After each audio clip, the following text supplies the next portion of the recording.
Hello बच्चों, welcome to SSC tech English tutorial.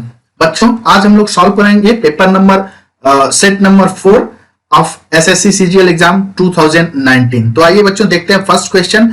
Spotting error का question है बच्चों। The street artist Satish Munjal has been painting this wall since past 1 week. बच्चों, जब आप टेंस पढ़ेंगे तो आपको परफेक्ट टेंस में सिंस और यूज का प्रयोग बताया जाता है बच्चों। जब सिंस और फॉर का यूज आप पढ़ेंगे तो आपको बताया जाता है कि सिंस का प्रयोग डिफिनिट टाइम के लिए, निश्चित समय के लिए किया जाता है, जबकि फॉर का प्रयोग अनिश्चित समय के लिए किया जाता है। और दूसरा होता है बच्चों सिंस का प्रयोग पॉइंट ऑफ टाइम के लिए, एक पर्टिकुलर पॉइंट के लिए करते हैं, और फॉर का प्रयोग पीरियड ऑफ टाइम के लिए किया जाता है। तो यहाँ पे 1 वीक क्या है बच्चों? ये पीरियड ऑफ टाइम है, पूरा पीरियड है 1 वीक का, जिसमें 1 से लेकर 7 दिन होते हैं। तो ये 7 दिन के पीरियड को 1 वीक कहते हैं। इसलिए बच्चों यहाँ पे सिंस का प्रयोग नहीं होगा, यहाँ पे फॉर का प्रयोग होगा, और इस तरह से आपको फर्स्ट नंबर ऑप्शन ही करेक्ट आंसर होगा बच्चों। आइए नेक्स्ट क्वेश्चन देखते हैं। सेलेक्ट द रॉन्गली स्पेल्ड, और इसमें थर्ड नंबर ऑप्शन जो है बच्चों MEGRE नहीं होता है बच्चों, MEA होता है। MEA, अगर ए इसमें लग जाएगा तो MEAGRE। मीगर मीन्स होता है बच्चों कम, अल्प, कोई भी कम मात्रा में होता है तो उसके लिए MEAGRE शब्द का प्रयोग किया जाता है। आइए बच्चों नेक्स्ट क्वेश्चन देखते हैं। सेंटेंस इंप्रूवमेंट है बच्चों। The head has been so busy to go through these files and resolve the matter. बच्चों so busy to go through, बच्चों यहाँ पे आपको पहले भी हमने बताया है, एक कंस्ट्रक्शन होता है टू। इसका प्रयोग करते हैं बच्चों निगेटिव सेंस में। The head has been too busy to go through, इसका मतलब होगा the head so busy that he can not go through these files, मतलब वो इतना बिजी है कि वह इन फाइलों को नहीं देख सकता है या नहीं पढ़ सकता है। तो यहाँ पे सो का प्रयोग नहीं होगा बच्चों, सो के जगह पे टू का प्रयोग होगा, TOO। Too busy to go through मतलब is so busy that he can not go through. तो इस तरह से बच्चों आपका सेकेंड नंबर ऑप्शन सही है। आइए बच्चों देखते हैं नेक्स्ट क्वेश्चन पैरा जम्बल्ड है बच्चों, और हमें इसे करेक्ट ऑर्डर में सेट करना है। 4 ऑप्शन है बच्चों, ABCD, चारों ऑप्शन दे दिया है, मतलब सेंटेंस चारों किसी न किसी एक से शुरू होगा, मतलब यहां आपके ऑप्शन वाला एलिमिनेशन मेथड काम नहीं करेगा। तो आइए हम लोग एक एक सेंटेंस पढ़ते हैं और थोड़ा कॉमन सेंस का यूज करते हैं।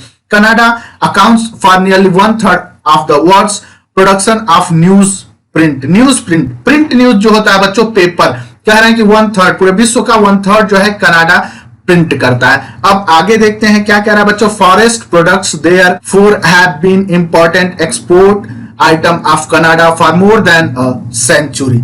फॉरेस्ट प्रोडक्ट की बात हो रही है बच्चों। अगला जैसे ही हम लोग सेंटेंस पढ़ेंगे हम लोगों को पूरा क्लियर हो जाएगा picture. A large part of Canada is covered with a coniferous tree. बच्चे यही आपका पहला सेंटेंस होगा, क्योंकि कनाडा के बारे में शुरू में ही इसका कनाडा का भौगोलिक स्थिति बता रहा है कि जो कनाडा का जो एक लार्ज पार्ट है, मतलब बड़ा एरिया जो है वो किससे कवर है? कैनिफेरस मीन्स होता है बच्चों शंकुधारी वृक्ष जिनकी ये शंकु की तरह होता है डिजाइन, उसे कैनिफेरस वृक्ष कहते हैं। तो ये कह रहा है कि शंकुधारी वृक्षों से भरा पड़ा है कनाडा। अब जो है अब हम लोगों को सी मिल गया बच्चों। वैसे सी से एक ही ऑप्शन है, तो इस तरह से आपको ऐसे क्वेश्चन में जिसमें चारों ऑप्शन ABCD करके दिया होता है, उसमें आपका सबसे अच्छी बात यह होती है कि जैसे ही आपको स्टार्टिंग सेंटेंस मिलता है वैसे ही आपका करेक्ट आंसर हो जाता है। आइए हम लोग इसको देखते हैं। A large part of Canada is covered with coniferous tree. इसके बाद बी है बच्चों forest product therefore have been important export item Canada for the more than a century। निश्चित रूप से सब बहुत ज्यादा एरिया में जंगल है, तो इस जंगल का क्या करेंगे? इसको एक्सपोर्ट भी करेंगे। ये एक्सपोर्ट भी कर रहे हैं, इसलिए ए के बाद बी है और बी के बाद डी दे रहा है बच्चों। आइए देखते हैं। Pulp and paper are 2 most important forest product. अब यहां कह रहा है फॉरेस्ट प्रोडक्ट को एक्सपोर्ट करते हैं, तो उस फॉरेस्ट प्रोडक्ट में क्या है? तो पल्प एंड पेपर 2 आ गया, और इसी के बाद जब पेपर की बात यहां आ गई तो आगे ये कह रहे हैं कि इसीलिए सबसे ज्यादा प्रोडक्ट वो एक्सपोर्ट करता है पेपर को, इसीलिए पूरे विश्व में जितने न्यूज प्रिंट जो यूज किए जाते हैं उसमें सबसे ज्यादा 1/3 हिस्सा कनाडा का होता है। तो इस तरह सेकंड नंबर ऑप्शन हमको करेक्ट मिला बच्चों। आइए देखते हैं नेक्स्ट क्वेश्चन है, select the antonyms of finite. Finite और इनफाइनाइट शब्द बच्चों आप सुने होंगे। फाइनाइट मींस होता है सीमित और इनफाइनाइट मींस होता है बच्चों असीमित, अनंत। इनफाइनाइट अनंत, तो इस तरह से फाइनाइट मतलब सीमित हो गया और हमें इसका एंटोनिम्स खोजना है अनंत। तो इनफाइनाइट तो कहीं नहीं दिया है मगर एंडलेस दिया है, एंडलेस भी होता है बच्चों अनंत। तो इस तरह से आपका थर्ड नंबर ऑप्शन सही होगा। आइए बच्चों देखते हैं नेक्स्ट क्वेश्चन, और अगला क्वेश्चन भी बच्चों एंटोनिम्स ही है। सेलेक्ट द एंटोनिम्स, और किसका एंटोनिम सेलेक्ट करना है? रिप्रीमेंड। रिप्रीमेंड मींस होता है बच्चों किसी को डांटना, किसी की शिकायत करना। तो रिप्रीमेंड का एंटोनिम्स हो जाएगा, शिकायत करना का एंटोनिम्स हो जाएगा बच्चों प्रशंसा करना। रिप्रीमेंड मींस होता है डांटना, निंदा करना, और इसका एंटोनिम्स हो जाएगा कॉम्प्लीमेंट। कॉम्प्लीमेंट तो बच्चों आप लोग जानते ही होंगे, कॉम्प्लीमेंट मींस होता है प्रशंसा करना। आइए बच्चों नेक्स्ट क्वेश्चन है, select the correct active form. मतलब वाक्य आपका पैसिव में है और इसका हमें एक्टिव सेलेक्ट करना है। The wall of this park is being painted bye children.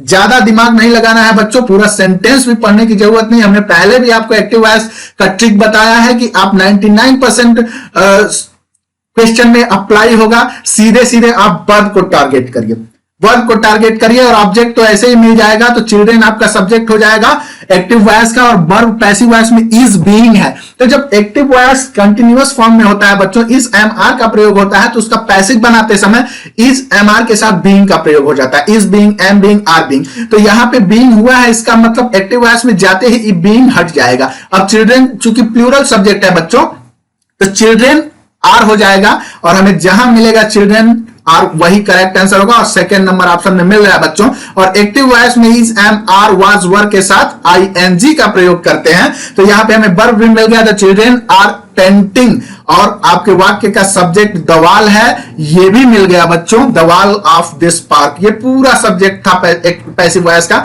तो the wall of this park पूरा ऑब्जेक्ट हो जाएगा एक्टिव वॉइस का। तो इस तरह से सेकंड नंबर ऑप्शन करेक्ट मिल गया बच्चों हम लोगों को। आइए चलते हैं नेक्स्ट क्वेश्चन। बच्चों चैनल को सब्सक्राइब कर दीजिए, वीडियो को लाइक कर दीजिए और दोस्तों के साथ शेयर करिए बच्चों, बेल आइकन प्रेस कर दीजिए ताकि ऐसे ही नई नई वीडियो आपको मिलती रहे। आइए बच्चों देखते हैं नेक्स्ट क्वेश्चन है, give the correct meaning of idiom. और ईडियम क्या है बच्चों? Lead someone by nose. अब कॉमन सेंस का प्रयोग करिए बच्चों, नाक पकड़ के घुमाना। किसी को नाक पकड़ के घुमाना मतलब क्या होता है? आप किसी पे बहुत ज्यादा हावी हो जाते हैं, जब आपके इशारों पे चलने लगता है वो आदमी, तो कहते हैं लीड समवन बाय नोज, मतलब डोमिनेट समवन। डोमिनेट समवन, किसी के ऊपर आप एकदम हावी हो जाइए, डोमिनेट हो जाइए, और फिर जब हावी हो जाएंगे तो उसको नाक पकड़ के जिधर घुमाएंगे वो उधर घूमेगा। आइए बच्चों नेक्स्ट क्वेश्चन देखते हैं। नेक्स्ट है one word substitution, persons living at the same time. जब आप पढ़ेंगे लिटरेचर बच्चों, तो वहां समकालीन कवियों को पढ़ाया जाता है कि ये पोएट इनके समकालीन हुए थे, ये कवि इनके समकालीन हुए थे, और उसको जब इंग्लिश में कंटेम्पोरोरीज कहते हैं बच्चों, कंटेम्पोरोरीज। और कंटेम्पोरोरीज हमारा फर्स्ट नंबर ऑप्शन मिल रहा है। जो लोग इंग्लिश लिटरेचर पढ़े होंगे उनके लिए यह शब्द नया नहीं होगा, कंटेम्पोरोरीज मतलब समकालीन। आइए बच्चों नेक्स्ट क्वेश्चन देखते हैं, जंबल सेंटेंस। नेक्स्ट क्वेश्चन है बच्चों जंबल सेंटेंस, और यहां भी आपको सी से तो कोई वाक्य शुरू नहीं हो रहा है, मतलब सी हमारा ऑप्शन हो ही नहीं सकता है। ए, बी और डी है। चूंकि बी से दो ऑप्शन है, पॉसिबिलिटी बी से हो सकती है, और आइए हम लोग बी से ही शुरू करेंगे बच्चों। The lunar new year of the pig began on 5 February. New year बता रहे हैं बच्चों कि चाइना में जो है 5 फरवरी से एक न्यू ईयर शुरू होता है। इसके बाद क्या होता है बच्चों? In China thousand of people celebrated it. तो बी के बाद सीधे सीधे जब नया साल आता है तो क्या होता है बच्चों? सेलिब्रेट किया जाता है। नया साल आता है तो सेलिब्रेट किया जाता है, और उसके बाद बी के बाद ए आपको मिल गया, और फिर ए के बाद डी आ रहा है बच्चों सम। अब कैसे कैसे सेलिब्रेट करेंगे तो बता रहे हैं, परफॉर्मर्स री इनेक्टेड हिस्टोरिकल सेरेमनीज। कह रहे हैं कुछ लोग जो है ऐतिहासिक सेरेमनी को रिक्रिएट करते हैं, मतलब ऐतिहासिक चीजों को रिक्रिएट करते हैं। And other burn the first George sticks of New Year, bring them good fortune। कह रहे हैं दो तरह से मनाते हैं लोग बच्चों, कुछ लोग तो हिस्टोरिकल सेरेमनी के रूप में सेलिब्रेट करते हैं और कुछ लोग जो है कि वो मोमबत्तियां और दीपक जलाते हैं। इस तरह से आपका ये करेक्ट ऑर्डर जो हुआ बच्चों वो है BADC।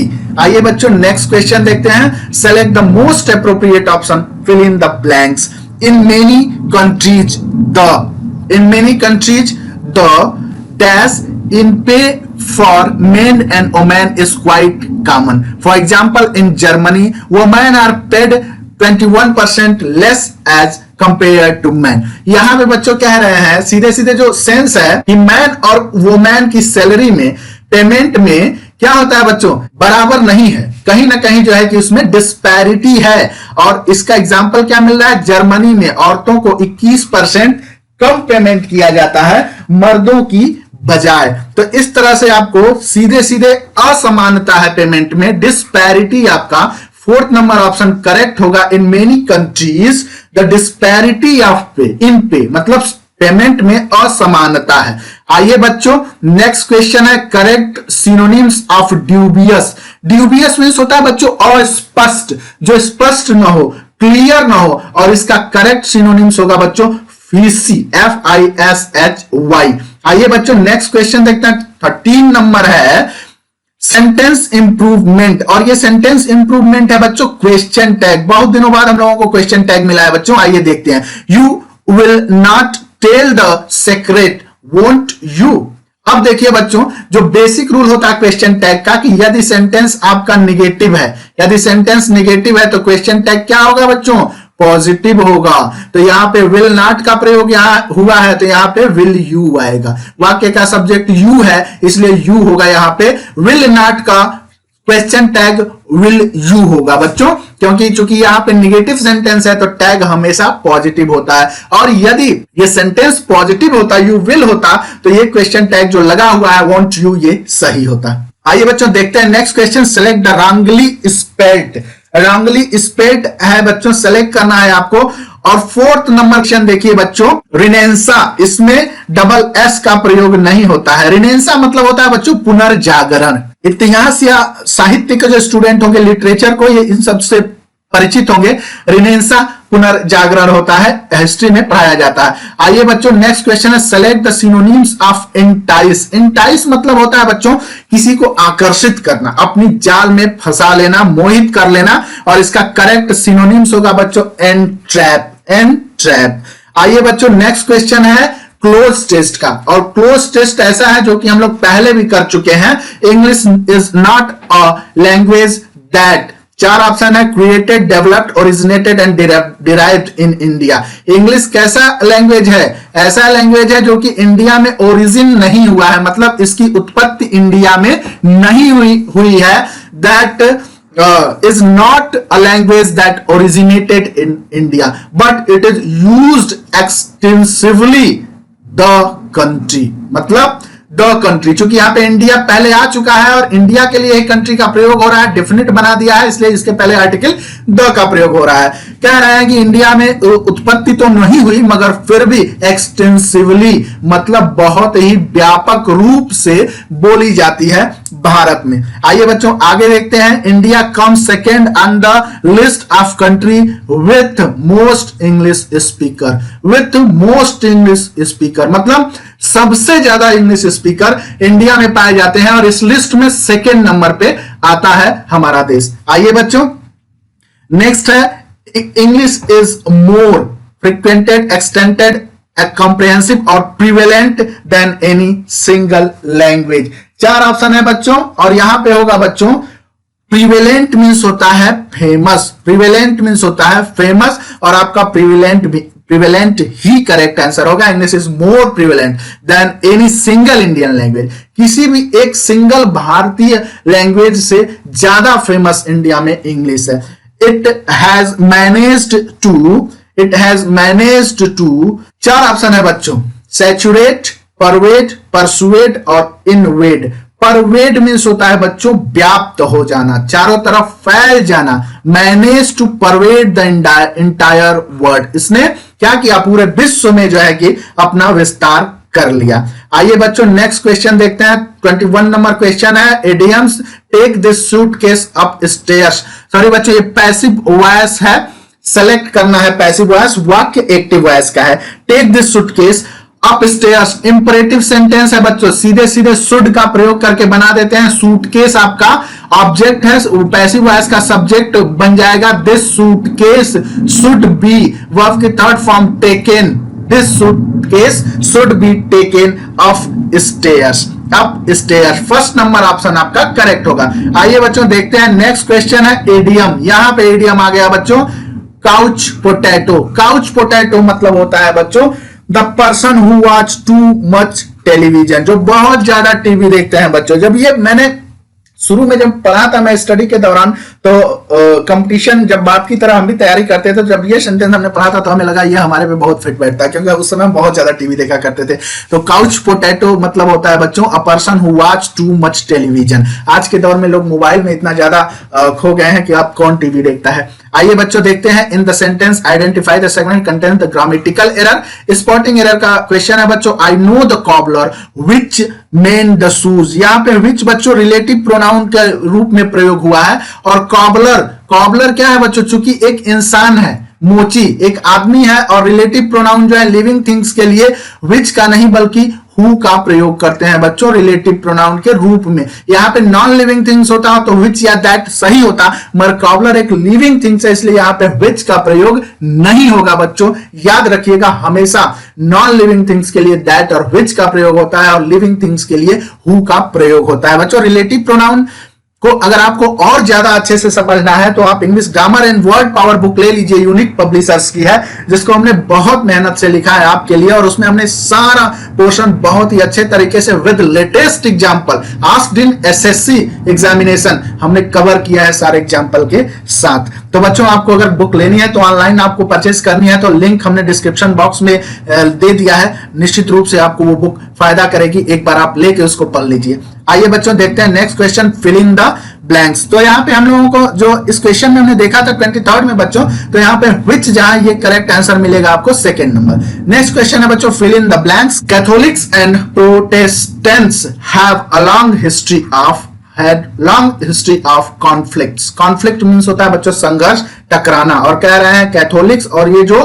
प्रोटेस्टेंट्स मतलब होता है जो अग्रणी लोग हो, अग्रवादी सोच के लोग हैं, प्रोग्रेसिव सोच के लोग हैं, उन लोगों में संघर्ष का एक लंबा इतिहास रहा है। तो इस तरह से आपका कॉन्फ्लिक्ट करेक्ट आंसर होगा बच्चों।